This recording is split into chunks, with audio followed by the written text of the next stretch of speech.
Welcome to Reeling in Success, where we blend the art of fishing with the science of financial planning. I'm Nic Manns, Vice President of Coastal Bay Wealth Management, financial advisor, and your guide on this journey. And just like in fishing, every financial decision requires the right strategy, patience, and dedication. Whether you're casting your line into the waters of investment opportunities or searching for your next catch, we're here to help you navigate the tides. In each episode, we'll draw parallels between the world of fishing and the principles of investing and financial planning, sharing insights, tips, and stories that will help you achieve your financial goals. From selecting the right bait to diversifying your portfolio, and from understanding the currents to managing market volatility, we'll explore it all. So without further delay, welcome to episode 1 of Reeling in Success.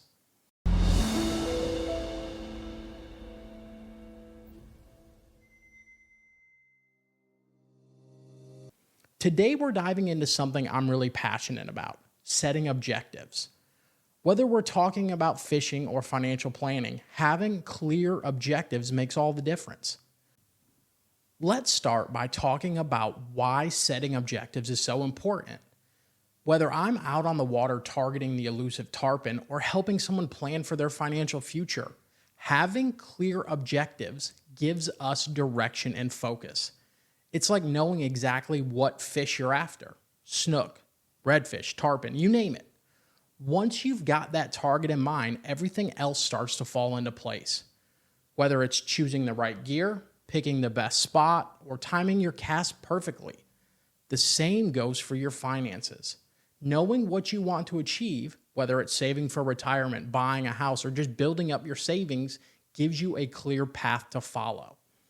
Now, in fishing, objectives can vary depending on the person. Some days, it's all about the thrill of the catch. Other days, it's about the peace and quiet of just being out on the water. But regardless of what makes your goal, is having the objective making the whole experience so much more rewarding. Now, in fishing, objectives can vary a lot depending on the person. Some days, it's all about the thrill of the catch. Other days, it's about the peace and quiet of just being out on the water. But regardless of what your goal is, having that objective makes the whole experience so much more rewarding.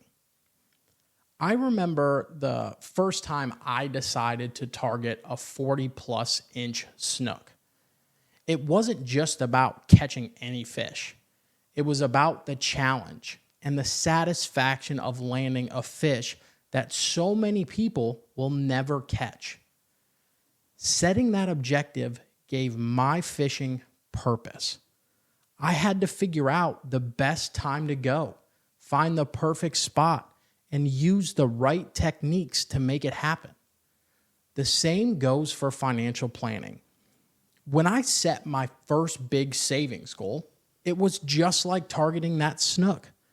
I had to be intentional, plan carefully, and stay focused to reach my goal.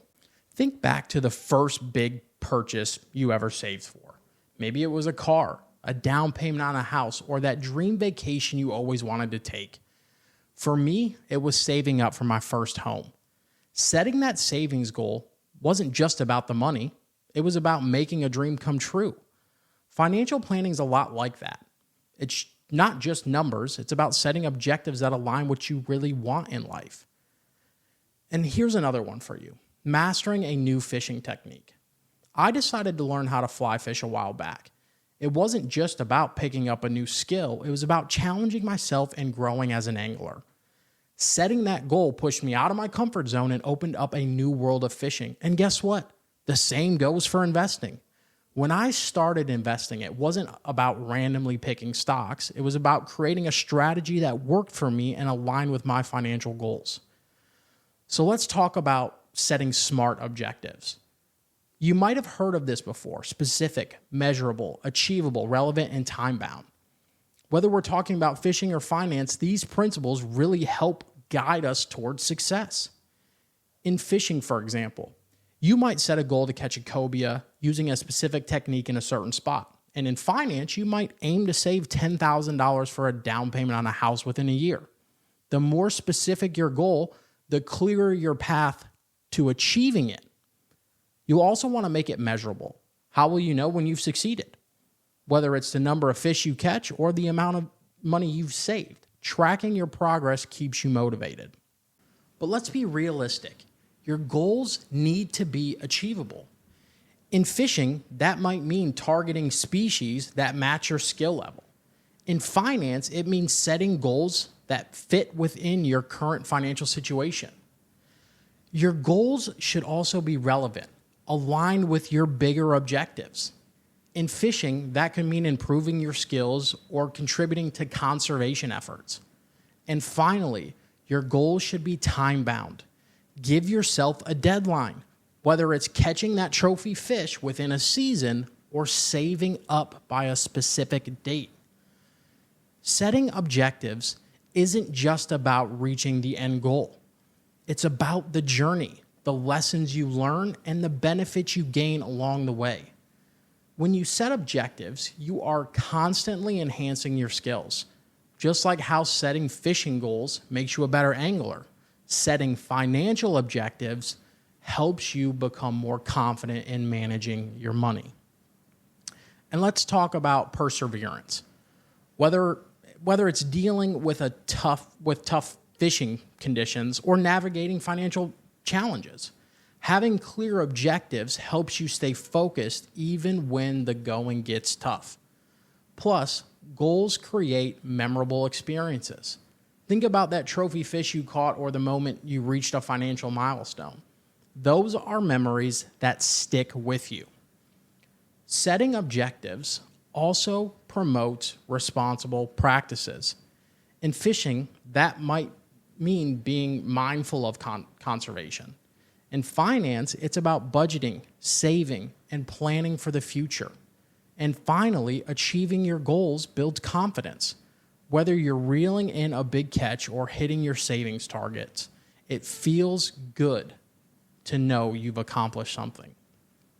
Of course, reaching your objectives isn't always smooth sailing. In both fishing and financial planning, you're going to face obstacles that test your determination. Take fishing, for example. You've planned a trip for weeks, but when the day finally comes, the weather's not cooperating. Do you cancel the trip or do you adapt? Maybe you find a sheltered spot or try a different technique. It's the same with your finances. Unexpected expenses or market fluctuations can throw you off course, but by adjusting your strategy, you can stay on track. As we navigate the waters of finance, it's crucial to regularly review and reflect on your objectives so you can make adjustments as needed. First off, make sure your goals are still relevant. Life changes, and so should your objectives. It's also important to track your progress. It keeps you motivated and helps you stay on course. As you review your goals, you might spot challenges or opportunities you hadn't seen before. By staying flexible and adapting your strategies, you can fine-tune your approach and set yourself up for success. And don't forget to celebrate the small wins along the way. Those little victories keep the momentum going. At the end of the day, it's all about holding yourself accountable and taking control of your success. All right, that wraps up today's episode of Reeling in Success. I hope you've gained a better understanding of why setting objectives is so crucial, whether you're out on the water or managing your finances. Thanks for tuning in today. If you've enjoyed this episode, make sure to subscribe for more insights on fishing and finance. Until next time, keep those lines tight and your investment sound.